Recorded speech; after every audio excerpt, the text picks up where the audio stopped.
नमस्कार दोस्तों, आप सभी का स्वागत है फिर से हमारे यूट्यूब चैनल में।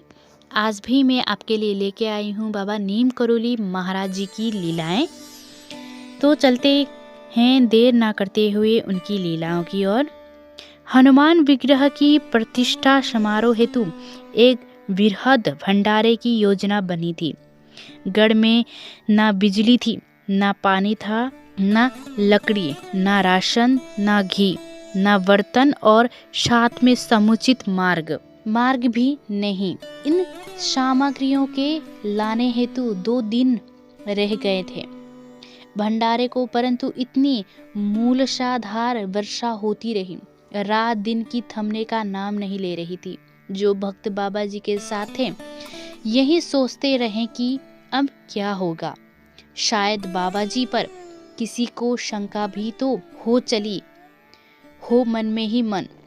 सुबह के समय वर्षा कुछ थम सी गई थी तो बाबा जी ने लोगों को कहा, जाओ नीचे सड़क पर ट्रक सामान लेकर खड़ा है, उस सामान को ऊपर लाओ। तब भक्त लोग पगड्डी के रास्ते नीचे गए, देखा प्रचुर मात्रा में सामान लिए ट्रक खड़ा है, परंतु इतनी मात्रा में भारी सामग्री को फिसलन वाली पगड्डी से कैसे ऊपर उठाया जाएगा। तभी देखा कि डोट यालो पर्वतीय कुली का एक समूह उसी राह से जा रहा था। समुचित पारिश्रमिक देकर उनके द्वारा बात में सारी सामग्री ऊपर पहुंच गई। ठीक उसी समय पर उसी स्थान पर इतने कुली कहां से आ गए, बाबा जी ही उत्तर दे सकते हैं इसका। और तब पुनः वर्षा प्रारंभ हो गई। तब काम पुनः ठप पड़ गया।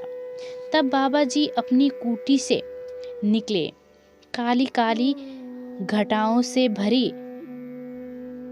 आसमान की ओर देखकर एक भक्त से बोले, पूरन बड़ी उग्र है। संभवतः इशारा शीतला देवी की ओर था और देखते देखते दोनों हाथों से अपने विशाल वृक्ष से कम्मल हटाकर कुछ गर्जन से बोले, पवन तनय बल पवन समाना। और देखते ही देखते वर्षा थम गई।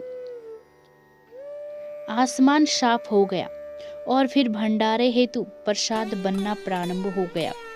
इतनी प्रचुर मात्रा में प्रसाद बनता रहा 1.5 दिन तक, परंतु भंडारे की दिन इतनी अधिक संख्या में स्त्री पुरुष बाल वृद्ध प्रसाद पाने आए कि भंडारे के दिन भी प्रसाद बनता रहा। इसी बीच घी चूकने लगा था। बाबा जी तक खबर पहुंची कि पूर्व में एक कमरे में पानी भरे कनस्टर जमा थे। बाबा जी तनिक कृत्रिम क्रोध से कुछ तेज आवाज में बोले, कैसे खत्म हो गया घी?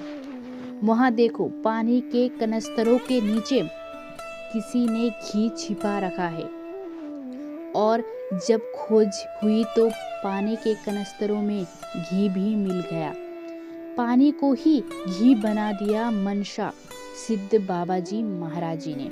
जब मंदिर भवन आदि सब बन गए तो एक दिन बृहद भंडारे की मनसा बाबा जी ने की, जिसका कोई प्रयोजन उन्होंने नहीं बताया। ठंडी का मौसम था। नैनीताल में केवल प्रवासी रह गए थे, अतः एवं व्यवस्था करने वालों ने उसी के अनुसार व्यवस्था की। बाबा जी आए तो इतनी कम सामग्री देख असंतुष्ट हो लौट गए। तब और बड़ी व्यवस्था की गई, पर सबके मन में यही प्रश्न था कि क्या होगा इतनी सामग्री का। जब भंडारा प्रारंभ हुआ तो नामालूम कहां से लोग आते चले गए, जिनमें सैकड़ों की संख्या में केवल बच्चे शामिल थे। और भंडारे के बाद कुछ भी सामग्री शेष नहीं रही। तब कुछ अंतरंगों से बाबा जी ने कहा था, आज यहाँ मनोरा घोर शमशान की सब आत्माएं तृप्त हो गई, अब यहाँ शांति रहेगी। तब इस असामयिक भंडारे के रहस्य का पता न चला। इसी पीठ में मुख्यतः श्री रामनवमी एवं श्री गुरु पूर्णिमा के उत्सव धूमधाम से मनाए जाते हैं। ये थी बाबा जी की अद्भुत लीलाएं।